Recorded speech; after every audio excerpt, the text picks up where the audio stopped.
اور ان کے لیے دعا کر رب ارحمہما کما ربیانی صغیر۔ میں اپنے گاؤں میں ڈیرے میں بیٹھا تھا تو ایک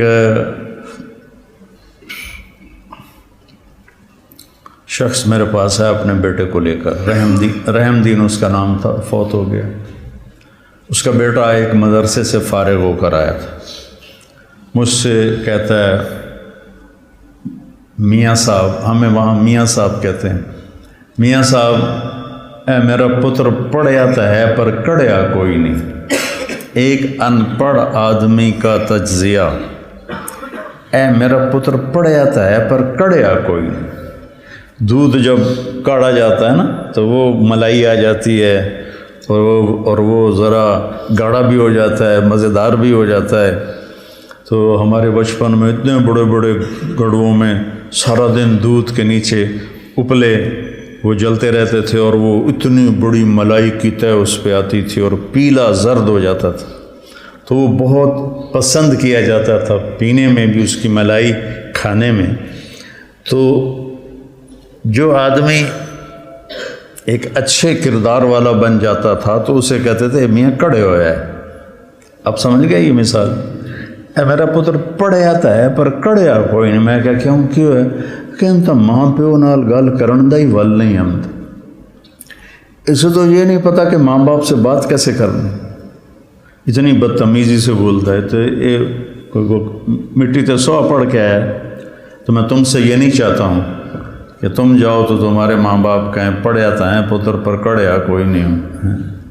تم اپنے ماں باپ کے سامنے وخفض، جھک جاؤ، لہما جناح الذل من الرحمہ، محبت سے، جبرن نہیں، محبت سے، اور دل سے یہ دعا کرو رب ارحمہما کما ربیانی صغیر۔ جب سے میرے ماں باپ فوت ہوئے، 88 میں میرے والد فوت ہوئے، میں نے 10 نفل شروع کیے ان کے لیے۔ 2001 میں والدہ فوت ہوئی، اب ان کو بھی 20 سال ہو گئے، 21 سال۔ میں دونوں کے لیے 20 رکعت نفل روزانہ پڑھتا ہوں۔ میں بیمار ہو جاؤں تو الگ بات ہے، سر میں درد ہلکا پھلکا ہو تو میں پڑھتا ہوں، شدید ہو جائے پھر رہ جاتا ہوں۔ تو میں 1000 نفل بھی روزانہ پڑھوں تو میں والدین کا حق ادا نہیں کر سکتا۔ ایک شخص آیا، حضرت عبید اللہ بن عمیر تابعین میں سے ہیں، کہ جی میں نے خراسان سے اپنی ماں کو کندھے پہ بٹھایا اور مکے تک لا کے سارا حج اس کو اپنی کمر پہ بٹھا کے کروایا، میں نے ماں کا حق ادا کر دیا۔ تو انہوں نے کہا ولا طلقۃ واحدہ، ایک طلقہ کا بھی حق ادا نہیں۔ طلقہ کسے کہتے ہیں کہ جب بچہ پیدا ہونے لگتا ہے تو ماں کو دردیں، کوئی لہریں اٹھتی ہیں، وہ ایک لہر آتی، اس کی چیخیں نکال دیتی، پھر وہ لہر تھم جاتی، پھر دوبارہ اٹھتی ہے تو پھر اس کی چیخیں نکلتی ہیں، پھر وہ تھم جاتی۔ ایسے گھنٹوں وہ لہریں چلتی ہیں اور وہ جو ماں ہوتی ہے وہ تڑپ تڑپ کے کہیں جاتی ہے۔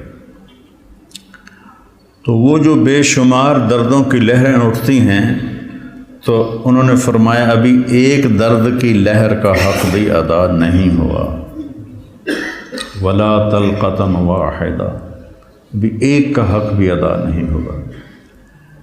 ایک شخص نے اپنی ماں کو حج کرایا پیدل، اور طواف میں تھا تو عبداللہ بن عمر نظر آ گئے، تو طواف سے فارغ ہو کر کہنے لگا جی میں نے ماں کو پیدل حج کرایا ہے، وہ کافی لمبا سفر ہے اور اس وقت پہاڑ تھے، نہ سرنگیں تھیں نہ راستے تھے، پہاڑ تھے۔ تو میں نے ماں کا حق ادا کیا، تو ان کا ولا زفرۃ واحدہ، کہ تیری ماں تجھے اٹھاتے ہوئے تھک تھک کے جو لمبے سانس لیتی تھی، یہ زفرہ ہے، کبھی ایک سانس کا بھی حق ادا نہیں۔ حضرت عمر کے پاس ایک شخص آیا، جی جیسے میری ماں نے میرے کپڑے دھوئے میں دھوتا ہوں، میرے پخانے دھوئے پخانے دھوتا ہوں، پیشاب دھوئے پیشاب دھوتا ہوں، مجھے کھانے کھلائے میں کھانے کھلاتا ہوں، میں نے ماں کا حق ادا کر دیا۔ تو حضرت عمر نے کہا نہیں۔ کہا کیوں؟ کہ وہ جب تجھے پالتی تھی نا، تیرے پیشاب پخانے دھوتی تھی، تیری زندگی کے لیے دعا کرتی تھی، اور تو جب اس کے لیے یہ مشقت اٹھاتا ہے تو کہتا ہے یا اللہ جلدی بولا، اللہ تھک گیا، تو نے ماں کا حق ادا نہیں کیا۔ تو کہنا میرے نبی نے تمنا کی، میری ماں مجھے پکارتی تو میں نماز کے اندر کہتا لبیک۔ تو بچوں، آپ ابھی بچے آپ کے ماشاءاللہ والدین زندہ ہوں گے انشاءاللہ، اللہ خیر کرے، کسی کا فوت بھی ہو جاتا ہے تو اللہ کی تقدیر ہے۔ تو یہ میرے رب کا ایک اس کو اتنا دہرایا اللہ نے، پورے قرآن میں دہرایا ہے، پورے قرآن میں دہرایا کہ اپنے ماں باپ کے ساتھ وہ جو وصایا ثلاث ہیں، اللہ تشرکوا باللہ شیئا وبالوالدین احسانا، وہاں بھی سورہ انعام میں 3 وصیتیں قرآن میں آتی ہیں۔ تو پہلا ہے شرک نہ کرو، اور پھر بالوالدین احسان، والدین کے ساتھ احسان کرو۔ احسان ہوتا ہے کسی کام کو سب سے اعلیٰ درجے پر کرنا، اس کا نام احسان ہے۔ هل جزاء الاحسان الا الاحسان، تو اللہ پر کوئی احسان تو نہیں چڑھایا ہم نے۔ هل جزاء الاحسان کہ تم نے میری اطاعت کو بہت اعلیٰ درجے پہ پورا کیا، تو اب میری طرف سے تمہارے اوپر بھی بہت اعلیٰ درجے کا صلہ آئے گا، اور وہ جنت ہے۔ ابن القیم نے روایت نقل کی کہ ایک آدمی ایسے بیٹھا ہوگا تو ایک منظر، صرف ایک منظر کو دیکھنے میں اسے سالہ سال گزر جائیں۔ 70 سال کا مطلب ہوتا ہے بہت زیادہ، وَإِن تَسْتَغْفِرْ لَهُمْ 70 مَرَّةً، پتہ نہیں کتنے سال وہ ایسے بیٹھا اس میں گم مزہ لیتا رہے گا، مزہ لیتا رہے گا، مزہ لیتا رہے گا۔ یہ تو تھوڑی دیر کے بعد ہماری طبیعت بھر جاتی ہے، بس یار بس۔ پہلی دفعہ میں گیا کینیڈا تو میں نے خود کہا نیاگرا فال جانا ہے، دنیا کی سب سے بڑی جو آبشار ہے وہ نیاگرا ہے، عجب اللہ کی قدرت ہے، دیکھ کے حیرانی ہوتی۔ تو ہم شوق سے گئے۔ دوسری دفعہ کینیڈا گیا تو میں نے نہیں کہا، مقامی لوگوں نے کہا نیاگرا چلے، میں نے کہا چلو، چلے گئے۔ تیسری دفعہ میں کینیڈا گیا تو انہوں نے کہا جی نیاگرا چلے، میں کہا ویکھ لیا بس کرو ہن کی ویکھنا، ٹھیک، دل بھر گیا۔ جنت میں ایسا نہیں ہوگا، ہر لمحے سما بدلتا جائے گا، ہر لمحے۔ هل جزاء الاحسان الا الاحسان، تو لہٰذا اس میں گم ہو کے مست ہو جائے تو اللہ کہیں کہ میرا بندہ ایک ہی چیز میں گم ہو گیا، اسے کوئی اور مزہ کراؤ، اس کوئی اور مزہ کراؤ، تو ایک دم اس کے کندھے پہ ہاتھ لگے گا ایسے، جو یوں مڑ کے دیکھے گا تو ایک لڑکی ہوگی اس کو دیکھتے پورا یوں مڑ جائے گا، وہ کہے گی اما لک فینا من رغبۃ، آپ کو ہماری کوئی ضرورت ہے؟ آدم میں قربان جاواں، ضرورت تو بڑی ہے۔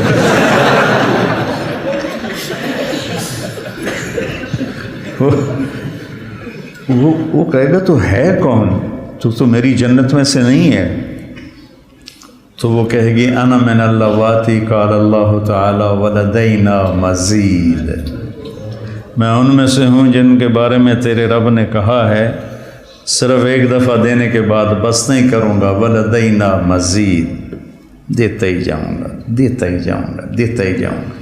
هل جزاء الاحسان الا الاحسان، تو وبالوالدین احسان کہا ہے، خدمت نہیں کہا، اچھا سلوک نہیں کہا، سب سے اعلیٰ درجے کا جو سلوک تم کر سکتے ہو کرو۔ میرے والد تبلیغ کے مجھے گھر سے نکالا تو قائل کیسے ہوئے؟ جب میں رائمنڈ سے آتا تو ان کو جسمانی خدمت کرتا تھا، حالانکہ نوکر ہوتے تھے، دبانے والے، تیل لگانے والے، سارے کام کرنے والے، لیکن جب وہ رات کو لیٹتے تو میں نوکروں کو بھگا دیتا اور میں اکیلا ان کو دباتا تھا، اوپر ان کے سر میں تیل لگاتا تھا۔ اس خدمت نے ان کے دل کو رام کر دیا، کیونکہ پہلے میں ذرا گستاخ تھا، بدتمیز تھا۔ تو گھر میں جو دعوت ہے وہ اخلاق سے چلتی ہے، وہ یہ نہیں کہ آپ بیوی کو بٹھا کے دعوت دینا شروع کر دو گے، بیگم دنیا فانی ہے،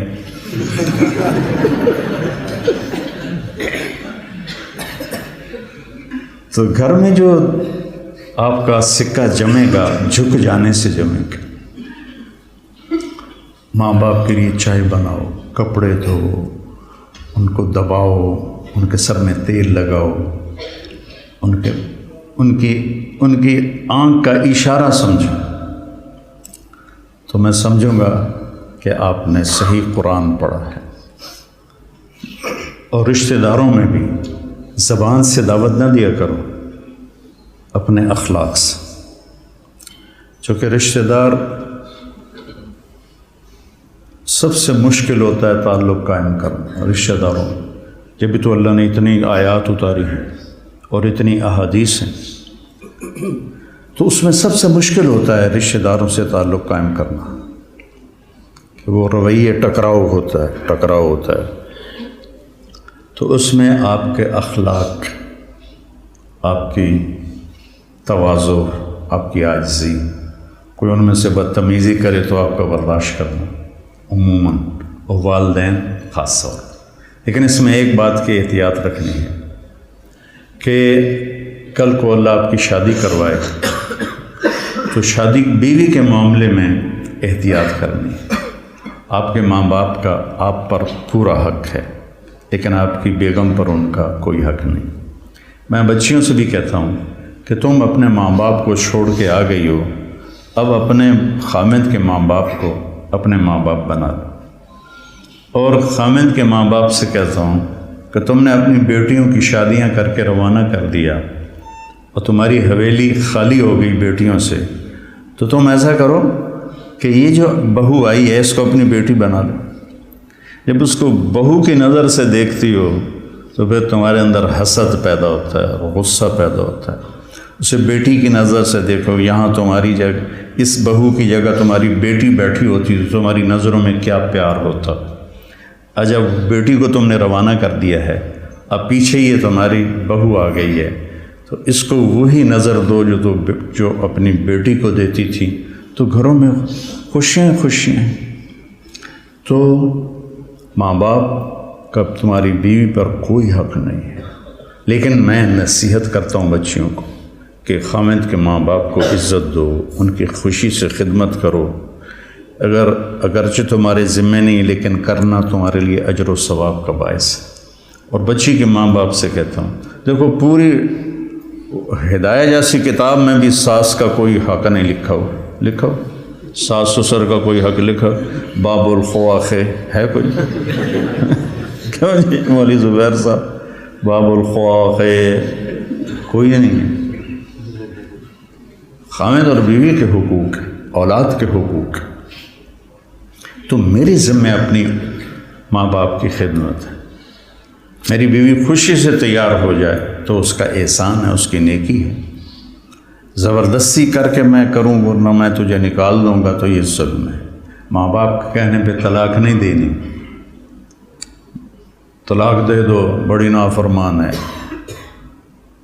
اپنی بیٹی کے لیے کہتے ہیں وہیں رہو، وس کے رہو ساڑھے کو نامی، اور بہو کو کہتے ہیں طلاق دے دو اسے، کسی کی بیٹی ہے.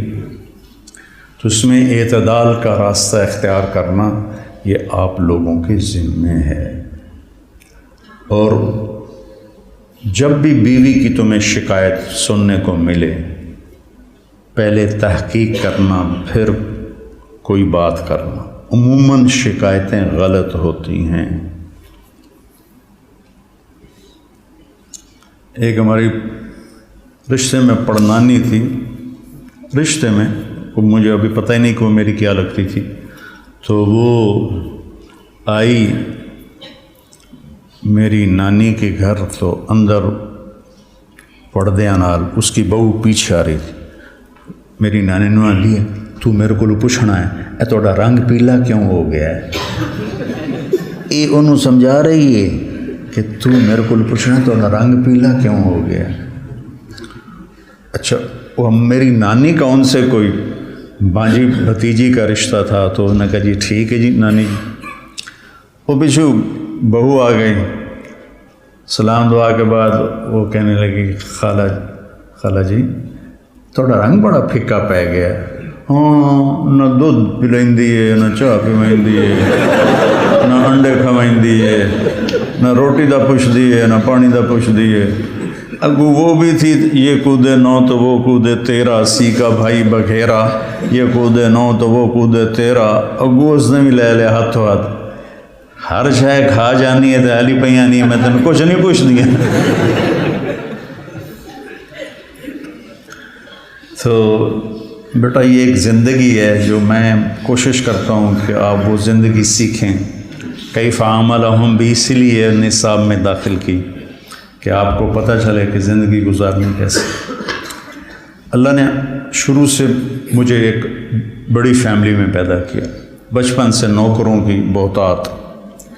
میری شادی ہوئی، ٹھیک ہے، میری بیوی فیصل آباد، اور اس وقت دیہات، کچی سڑکیں، 83 میں بجلی بھی اس وقت کوئی نہیں تھی۔ وہ بیچاری گھبرائی ہوئی، اس سے ایک ہماری جانگلی زبان اسے سمجھ میں نہ آئے، وہ یہاں فیصل آباد کی، وہ گھبرائی ہو۔ میں اس کو حوصلہ تسلی کے لیے بڑی ہمت افزائی کرتا، تو پوری ایک کچہری لگی، پھوپھیاں ماسیاں کٹھیاں۔ اچھا، میری ماں کو میرے والد چولہے پہ نہیں بیٹھنے دیتے تھے، زیادہ سے زیادہ یہ تھا کہ وہ جب سالن پک کے آتا تھا تو وہ تقسیم کر دیتی تھی، ورنہ وہ بھی نوکرانی کرتی تھی۔ تو میرے والد یعنی میری ماں کا بڑا احترام کرتے تھے۔ وہ کہتے تھے نوکر کہڑے کس واسطے جے تم ہی چولہے تے جاتے بہ جانا، تم چولہے تے نہیں بہنا۔ تو اب یہ میں اپنی آنکھوں سے دیکھ کے پروان چڑھاؤں۔ 30 برس کی عمر میں میری شادی ہوئی، 30 سال میں نے اپنی ماں کو دیکھا کہ وہ چولہے تے نہیں ہوندی۔ میری ماں کو روٹی بنانی نہیں آتی تھی، کدی شوق نال بنے دی ادھی دے جاندی کیوں کبھی بنائی جو نہیں۔ اب مقدمہ ہو رہا ہے، ماں تیری چولہے تے سڑدی پئی ہوندی ہے تے بیوی تیری ٹھک کے منجے تے بیٹھی ہوندی۔ یہ میرے گھر میں ہو رہا ہے۔ ماں تیری چولہے تے سڑدی پئی ہوندی ہے تے بیگم تیری ٹھک تے منجی تے بیٹھی ہوندی ہے۔ میں ہس پیا، میں کہ میری ماں کداں چولہے تے سڑی ہے، میں بھی تھائیں جمیا تھائیں وڈو ہویا، میں دسو تو صحیح میری ماں کداں چولہے تے سڑی ہے۔ یہ ہماری معاشرت ہے، تو اس سے آپ لوگوں نے پرہیز کرنا ہے، عدل کرنا ہے۔ الگ رہنے کا انتظام کر سکو اسبابوں تو بہت اچھا ہے، اکٹھے رہنے کا ہے تو پھر بیوی کو پناہ دو، اس کو اپنے ماں باپ کی شدت سے بچاؤ۔ بیوی میں بدتمیزی ہے تو ماں باپ کو بچاؤ۔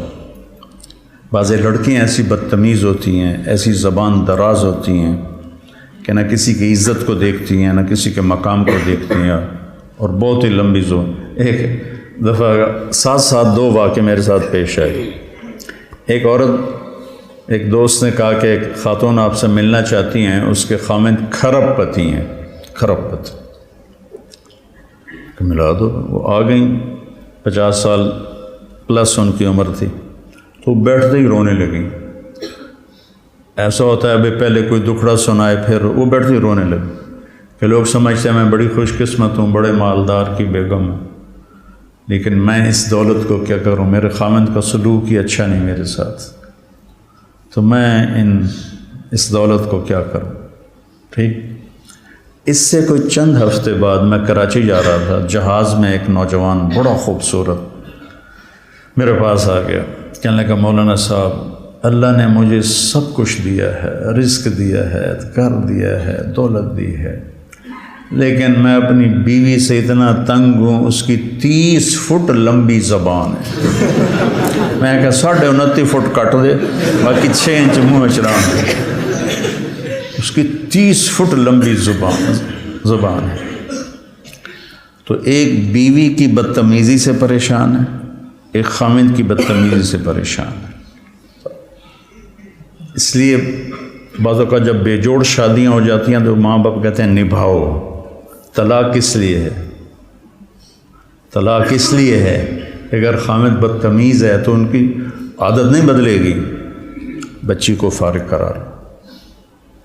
بچی بدتمیز ہے تو اپنے بچے کو ذلیل نہ کرو، فارغ قرار دو۔ اللہ نے طلاق اس لیے رکھی۔ تو میرے عزیزو، یہ زندگی کے اسباق ہیں جو اتنے ہی ضروری ہیں جتنے ہم باقی اسباق کو پڑھتے ہیں۔ کوئی منتظر ہے آپ کی زکوٰۃ کا تاکہ وہ افطار کر سکے اپنا سال بھر کا روزہ۔ مستحق افراد تک راشن پہنچانے میں MTJ فاؤنڈیشن کا ساتھ دیں۔ تقسیم رحمت رمضان راشن پروگرام